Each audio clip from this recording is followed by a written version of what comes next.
And well, hello, Hello there. How's it Johnny. going? How are you? Good, man. Been a while. Oh my gosh, it's been, yeah, it has been at least a lifetime. Good to see you. Thank you so much. Thank you. Oh, you Thank- bet. Johnny, I want to introduce you. This is my cousin Robin and her Hi, husband Robin. James. Hi, They're down Jay. in Southern California. All right. And actually, James has caught you guys live more than just once or twice. Oh, excellent, man. Oh I've yeah, seen you. Yeah. many years ago. Yeah. When we So, were younger and thinner. Hey, oh my we were gosh. all younger and thinner. Oh my gosh, no doubt. How are things in your world this morning or this afternoon? Good. All the pre-production show stuff is, I'm the band leader and producer in charge, so I never stop. We're going to be recording the next 2 days. Nice. So, yeah, we're going to do a live recording. It's uh, with everybody running all over and after COVID and all of that rescheduling and reshuffling of our lives. I'm kind of seeing this could be the last time we're together. Really?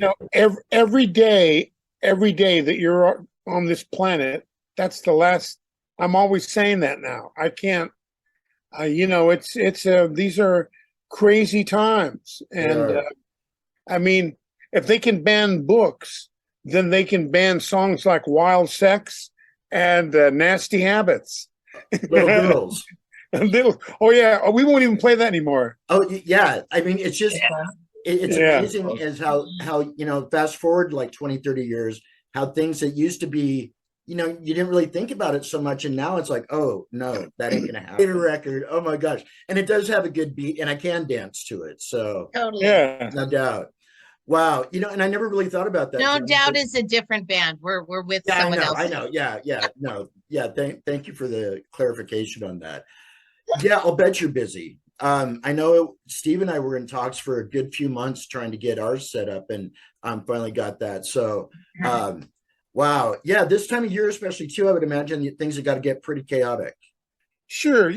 We only play like twice a year, It- and it kind of fits into the history of the and band. Every time we did an album, we'd go on the road for 6 months, 6 weeks, and then we wouldn't do another one for another couple of years. oh We never wow, went on the road, so I never got okay. tired of playing all that music. Oh, I'll bet. Well, and to align that many different people's schedules at the one point in time when there were what, like 8 or 9 members solid in the band, and then to have to schedule everybody at the same time, I would imagine would be really hard. Well, at this point in the Oingo Boingo former members, yeah, because everyone's so busy and already has their careers all over the place. Right, right. So it is making an appointment. In the early days, it was just simple. We rehearsed 3 days a week, 3 in the afternoon to 10 at night with a dinner break. Okay. And we just never stopped learning tunes. Wow. And now, so were you with the Mystic Knights then as well? Right. When I first joined, it was that they wanted me in the band, so they called me, and I go, "Oh, great, yeah, I want to be in that band." And they said, "Oh, by the way, we wear monkey suits and we do costume changes, and you're going to have to learn to play the ball phones and the gamelan." And I was like, "Perfect! I loved it." For a year and a half, I was in heaven. I'll bet. I loved it because I was coming out of the 70s.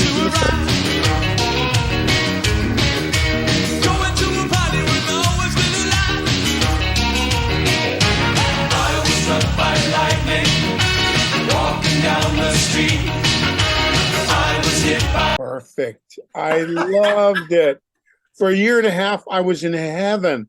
I'll bet. I loved it because I was coming out of the 70s. In the 70s, I was more of a studio player. I was doing Okay. TV shows. I was doing normal work that normal people did. So this was like a step into vaudeville, and it was I'll really bet. exciting. I'll And bet. then one day, Danny came to rehearsal, said, "We're not going to be Mystic Knights anymore. We're going to be a band called Oingo Boingo." Really? Yeah. Wow. So, and so everybody puts their pants on the same way. So here's how that happened. There was a band from Northern California said, "Look, we have a band called the Mystic Knights, and we've had that name for a really long time. But if you give us $700, well, you can have the name, and you can still call yourself the Mystic Knights of the Oingo Boingo. So Danny said, well, you know what? Screw you. We're not giving you no $700. And he dropped the name, and that's how we became Oingo Boingo. No way. Oh my gosh. So I want to know where the Mystic Knights at today. You know, Well, it doesn't exist anymore. yeah, I wouldn't think so. Oh my gosh. Yeah. But this many years later, even though now it's former members, and you guys have got what? You've got a good handful or so of the original members for the current lineup, correct? Sure. We have Steve Bartek, John Avila, Carl Graves, Okay. Sam Phipps, and myself. That's like 5. There was really 8 in the original. So we added Brian Schwartz on trumpet, and we got a great Barry player, David Uriki, and Mike DeSpike on guitar and singing, vocals and stuff. Okay. And the great Brendan McCrary, who's Brendan's story is really interesting because he was a student at USC. Okay. And his brother is Bear McCrary, the composer. Okay. And so I was with Bear. I met Bear, and he goes, John, nice meeting you and all this stuff. I have a band. I'm going to USC, and we need a drummer. Do you know anybody we can get? I go, yeah, I'll play. They go, what? Yeah. So I just threw my stuff in the car and went down to USC. We rehearsed 3-4 times. Ray Yarborough was in the band. They were all college kids. Right. And so we started talking. Brendan goes, oh, yeah, we all love Boingo. We all know all the songs. And so I put 2 and 2 together. Lead singer, knows all the songs, great singer. And then I asked him to join me. Right. And the rest is history. And Brendan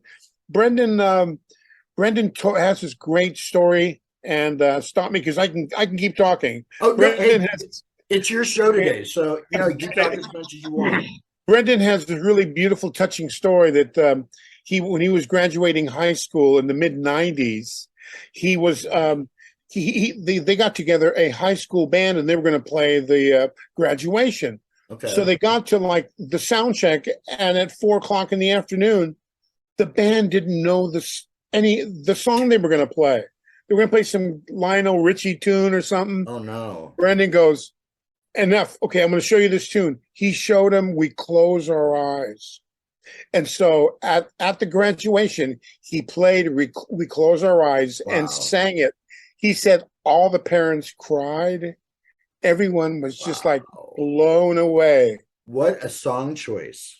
Yeah. And so cool. he knows all these songs. I mean, these are wordy, incredible songs, and him and Bear grew up on him, and they know him, and it was a shoe fit because the band's very, very powerful and can blow people off the stage. Oh, I'll bet. You can't. That's the power behind Oingo Boingo, though. You guys have been such a solid force in music, even this many years after the fact, that even with new listeners, you can't help but get blown away by just the amazing musicianship. I'm so lucky to be sitting on top of that. Yeah. I do. Would you have ever thought, though, when you went out to audition or whatever for the Mystic Knights, would you have ever foreseen this many years down the road, your life and career going this direction? Well, no, I never auditioned.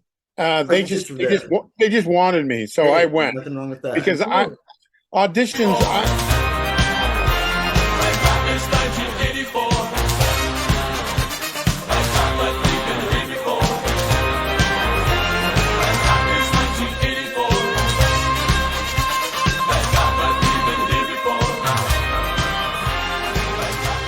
Because it's, there's always an audition means, well, we'll get back to you. Right. But when they really want you, they'll part the ways for you. Yep. Come on in. This is what we want. Hey, John, how does it feel to be wanted? It feels great. I'm a man of low esteem, so it takes a lot to make me feel it. But sometimes my wife has to smack me in the head and go, "Come on, they love you. they love you. And I'm like, well, I don't know. I'm just an old Mexican from San Gabriel. I don't know. I don't know. You know, I totally know the streets of San Gabriel, so I'm with you. Yeah, there we hey, go. I don't want to occupy all your time either. I want to open this up. James, is there any anything in all this time that you ever thought of that you'd ever have a chance to talk to a Boingo member that you've got on your mind No, that you'd like to bounce off? I never even imagined it.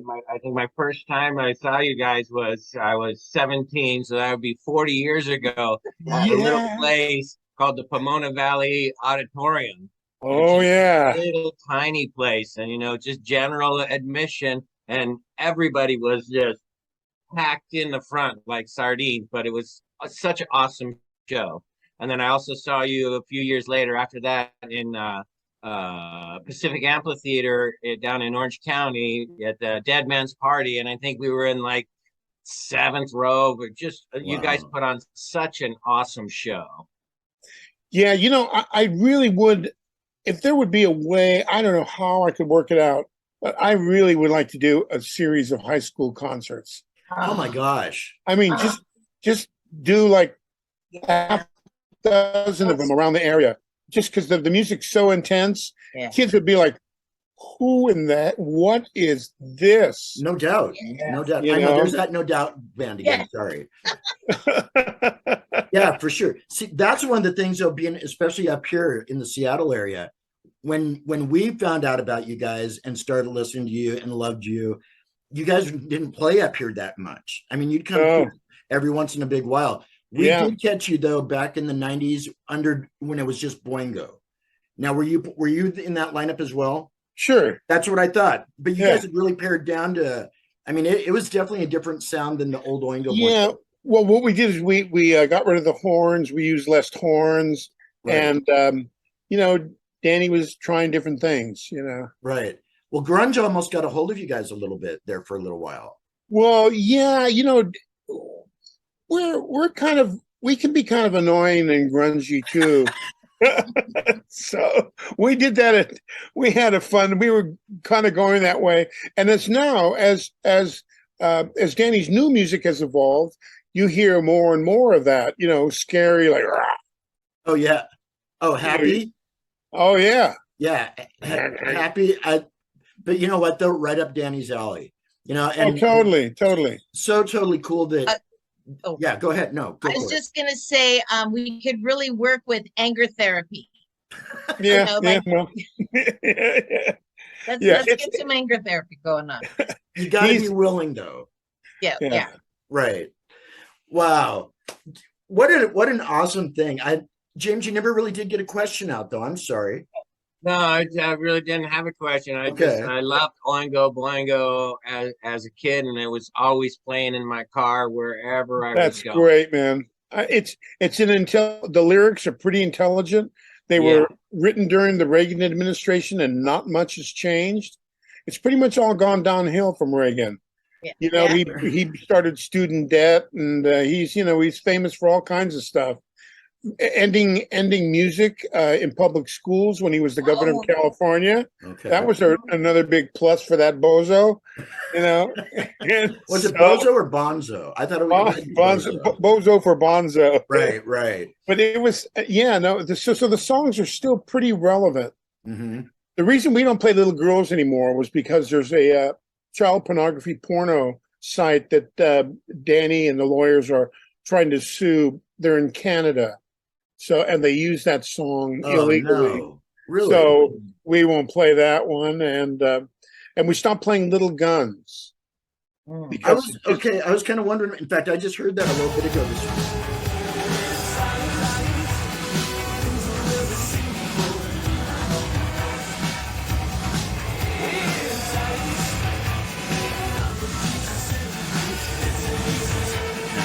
Okay. And I probably should maybe make an announcement that, hey, everybody, guess what? You're watching the Groove Zone on our October 31st edition. I'm completely just entranced in this conversation today. But I'm hanging with my cousin Robin, King James, that you might remember from Hook, Line, and Thinker. But we're also hanging out with Johnny VATOS today of Oingo Boingo. Ha ha. Johnny, so thankful for you to put some time aside for us today, my friend. Thank you. Thank you. Yeah, you bet. And yeah, when you're ready to do a Okay. kind of like Forbidden Zone, but Right. the Groove Zone. Okay. Are you ready? I'm when you are. All right. Hey, this is Johnny Vatos, and I'm hanging out on the Groove Zone, and so should you. Ow! Rock and roll. Thank you, sir. That There just you totally go. rocks. So Eddie, my let's gosh. see. Yeah. So you know what's really fun is that the band is so good, and it follows along. You know, it's my age, but it's got that Las Vegas high energy, in your face punk fu energy. Like, we're gonna do this right now. Right. And it still maintains that in your face energy. And we got to keep going because we only have so much time to have fun. Yeah. No doubt. Now, has former members released anything on like at all, like release wise? Well, no, the unfortunate thing is we have half a CD in the can. Okay. We're gonna record this and see if we come up with some nice live tracks. Cool. Once again, because this is, I don't have a record deal. I'm producing this all myself, spending all my family money on it.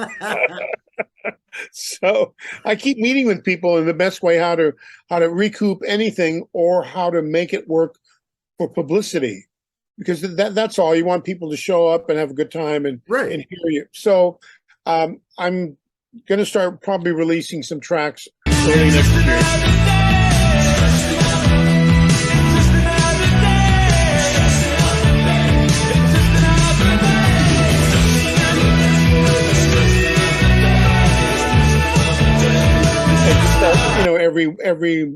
Every month release a couple, and yeah, see what happens. So by next year, get the fire back up under all of us, ready to come and be there with you. Yeah. That's a great way to do it. I think that's one of the reasons why so many of these, especially the newer bands that have popped up since COVID started, are doing as well as they're doing, because it's these little nuggets.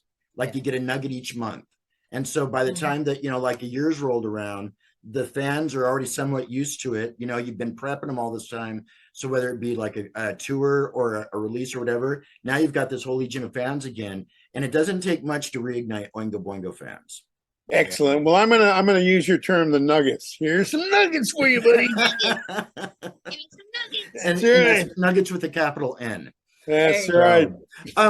Because this is going to be our October 31st show, Johnny, I got a couple of questions for you, and then we'll kind of start to wrap it up. I just got the 10-minute notice, so we're getting short on time. When it comes to horror movies or, spooky stories, that kind of thing, is there anything that has followed you from like childhood or whatever that kind of still gives you the creeps enough that at night maybe has you like checking the lock again or looking out the windows? Is there any kind of bugaboos or heebie-jeebies that you still get these days? Well, not really. Movies are movies, and I do believe that there are beings. I do believe that there are spirits.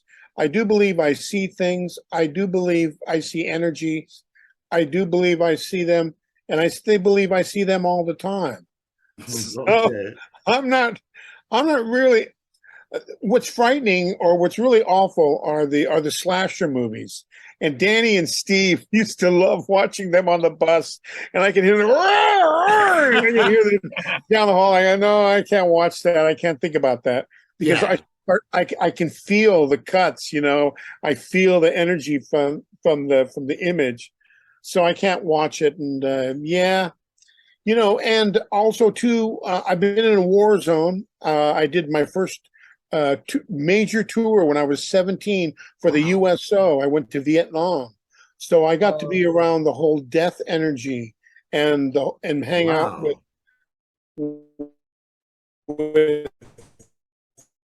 colonels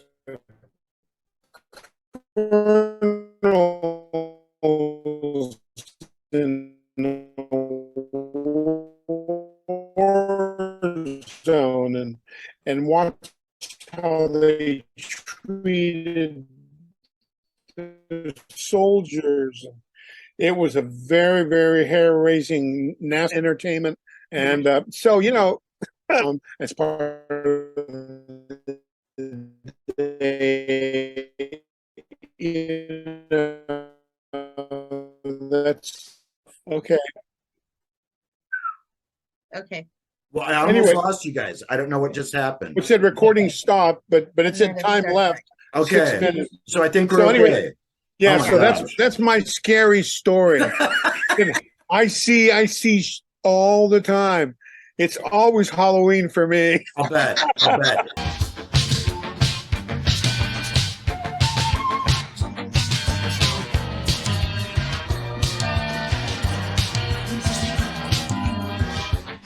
Thank you for your service. I didn't realize that you actually got a, and I don't know if got a chance would be. Wait a minute. Yeah. The punchline is that it was a USO tour. Yeah, he was not in serving. He was. Yeah, I was he there was on talent. I was a Gotcha. talent guy. Okay. So I traveled with the GS-15 rating. They gave me a colonel and they gave me an escort officer, a captain with a gun. We stayed at the Meyer Code Hotel in downtown Saigon. Got to watch the whole war. Got to watch, you know, everything you've seen in Apocalypse Now.